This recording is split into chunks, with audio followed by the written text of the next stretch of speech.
મિત્રો તો અમે મેથી પાક બનાવીએ છીએ। હવે તમને બતાવીએ અમે કેવી રીતના મેથી પાક બનાવીએ છીએ। ચલો તો મિત્રો આ એક બાજુ લોટ શેકી નાખ્યો, બીજી બાજુ ગોળમાં ઘી નાખી પાક તૈયાર કરી લઈએ।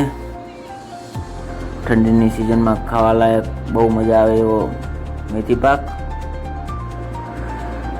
એક બાજુ તૈયારી કરી, ટોપરાનું સીણ, કાજુ, બદામ બધું સારી રીતે મિક્સ કરીને પાકમાં નાખ્યું। આહા, શું મેથી પાક બન્યો! મિક્સ કરી નાખ્યું।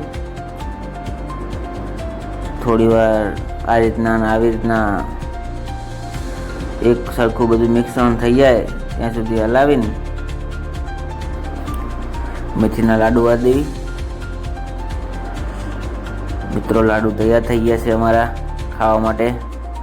હવે કાલથી લાડુ ખાવાનું ચાલુ કરી દઈશું। કેવા લાગ્યા અમારા લાડુ બનાવી? મિત્રો તો અમારો વિડીયો તમને ગમ્યો હોય તો લાઈક, શેર અને સબસ્ક્રાઈબ જરૂર કરજો।